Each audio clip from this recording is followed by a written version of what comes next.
Like we literally are at a make or break. Yeah, I think I've just got to put my trust in life. It's never let me down before, and it's always done things the way that serves me well in the future. How are you feeling about Christmas this year with the change in dynamics? Another question I have been getting asked as well is how do you feel like keeping your kids away from seeing their grandparents?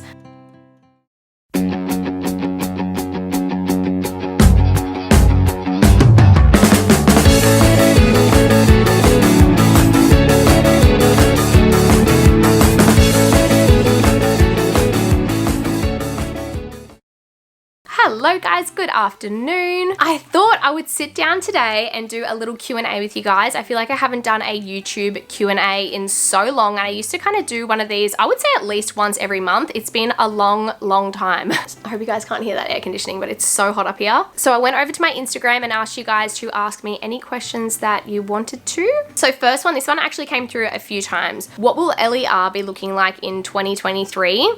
So for Levelless Rose, this year was huge. 2022 for us was a major growth year. We took some really big risks. So I feel like with 2023, we're just kind of going to be progressing with doing what we're already doing and just trying to grow and expand like we always have been, keep giving back and listening to you guys. Obviously, we have our business goals and certain targets and things that we want to hit. Another thing that I'd really love to do is get up to repairing 50 cleft lips. So at the moment, we are up to 35 clefts, which is so crazy and cool to think about.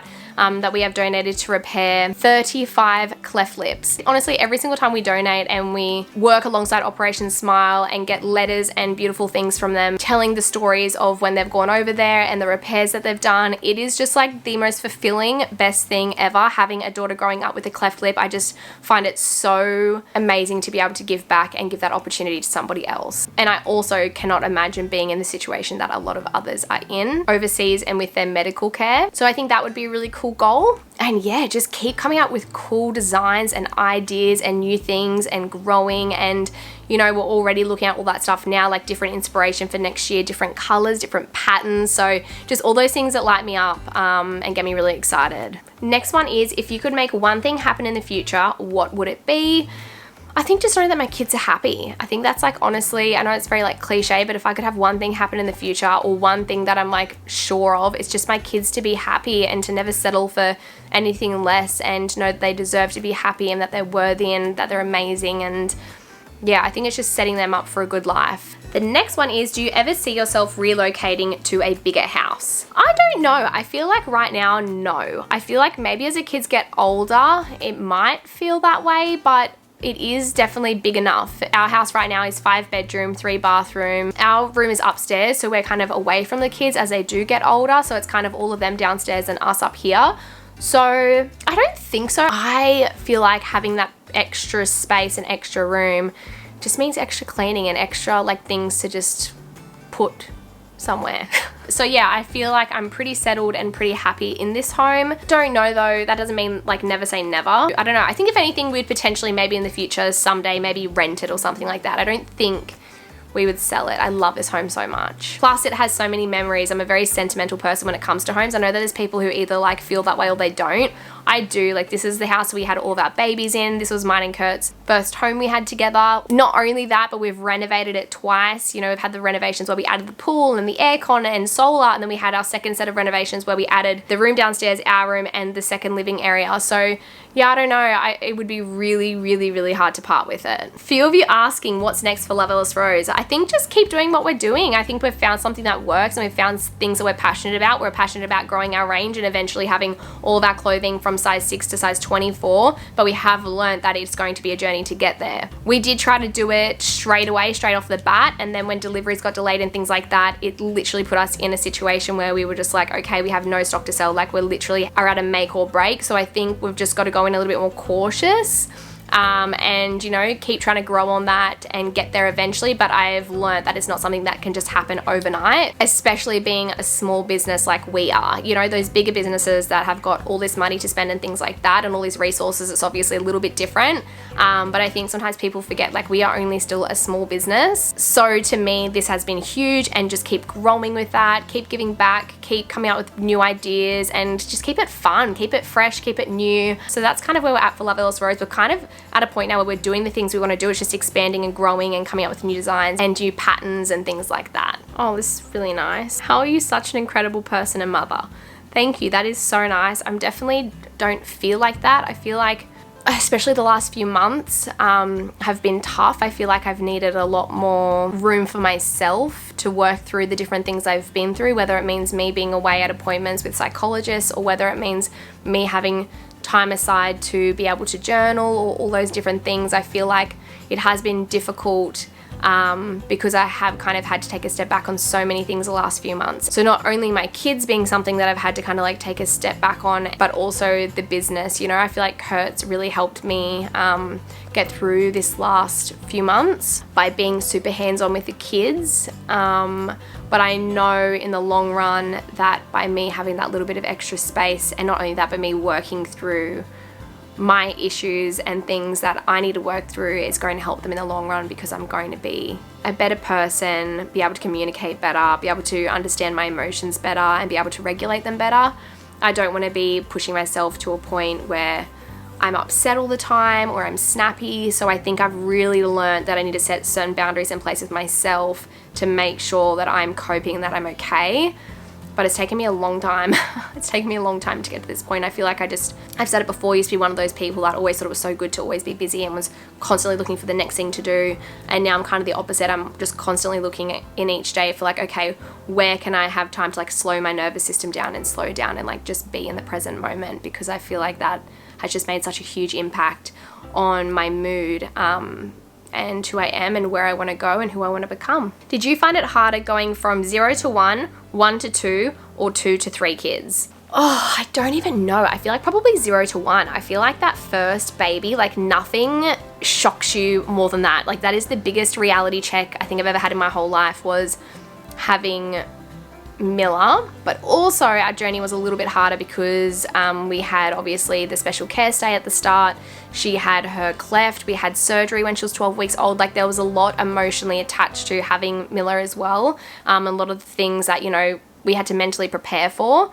Even just trying to learn how to feed her with a cleft. Like a lot of the nurses didn't even know where to begin or how to help us. So yeah, there was a lot of research and things that had to go into that, me reaching out to cleft organizations so they could help me out with like what sort of bottles and things we'd need.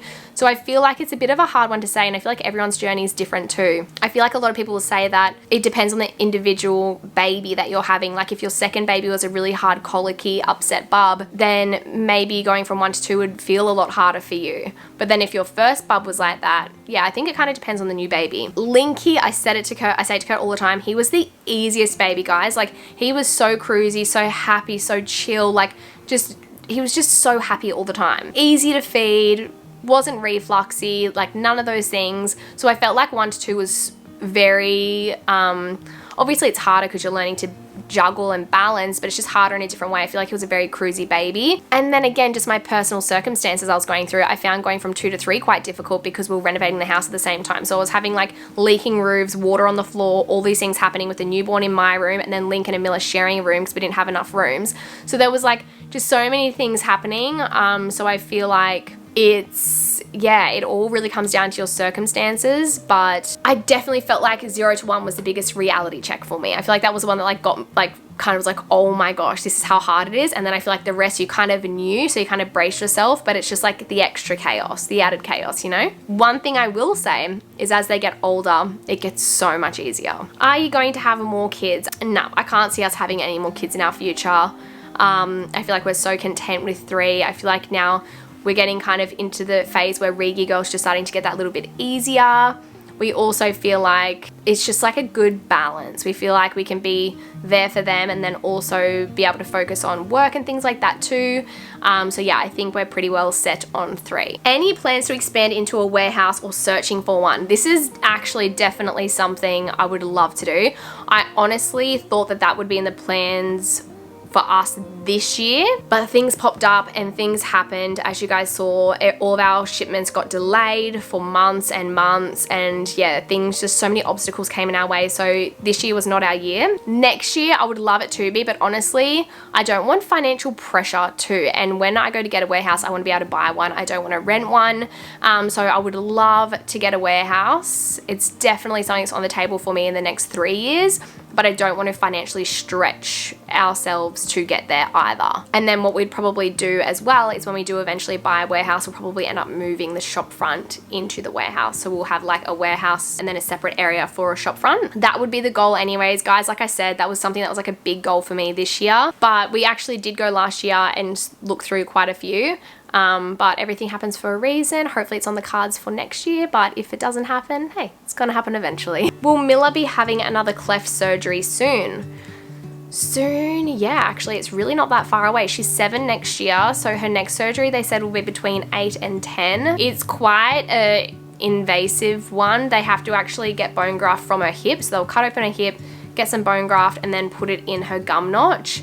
So that's her next surgery. So yeah, within the next 1.5 to 3.5 years. So yeah, it's gonna be here before we know it. Will you bring the potty back for 2023? I won't be bringing our potty back, but there will be something coming your way. But hopefully in the next few weeks you guys might start to see a few hints, so keep your eye out. How are you feeling about Christmas this year with the change in dynamics? I feel like as good as I probably can be. I've been doing a lot of work obviously on myself. I've been talking about all these things as well with my psychologist, and you can't control the decisions that other people make. So all I can do is do what I think the right thing is. And yeah, I think this whole last year has majorly shifted me from being a people pleaser that runs himself to the ground, that doesn't prioritize their self and is always worrying about everyone else, to someone who's like, no, like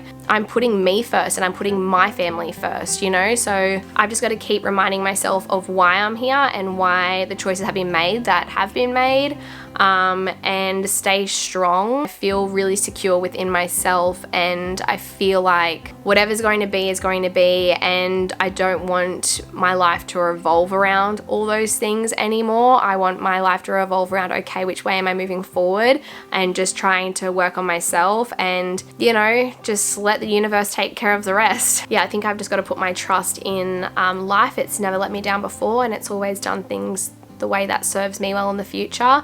And you know, there was so many big signs leading up to the way everything went, where I was completely setting aside my emotions and enabling behavior I didn't deserve. I feel really proud of myself.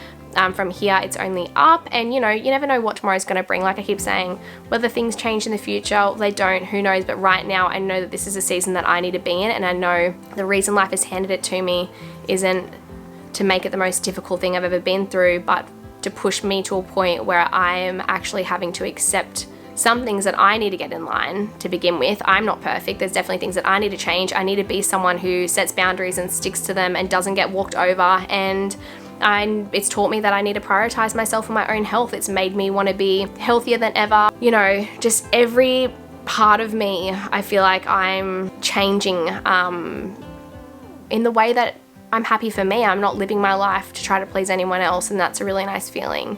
So yeah, I feel okay, but then like, who knows how I'm going to feel on the day. So it's one of those like weird situations, you know. Another question I have been getting asked as well is how do you feel like keeping your kids away from seeing their grandparents? I just want to flat out say, like, I'm not stopping anyone from doing anything. I've set my boundaries in place, and if anyone wants to see my kids, I'm happy for that to happen, as long as it happens in a way that I feel secure and comfortable with. So yeah, I will never stop my kids from seeing whoever it is that they want to be, whether it be their aunties, their uncles, their, you know, whoever. I never ever want them to feel like I I took that away from them. So no, like of course I would love my kids to keep a relationship, but it's also one that I need to navigate through how I feel comfortable with that moving forward. Anyways, guys, I'm going to leave this Q&A here. I hope you enjoyed it for something a little bit different. I feel like it's such a great way to connect and open up with you guys. And I feel like I haven't done one in so long. So if you enjoyed it, please give it a thumbs up. Don't forget to subscribe, and I will see you guys soon.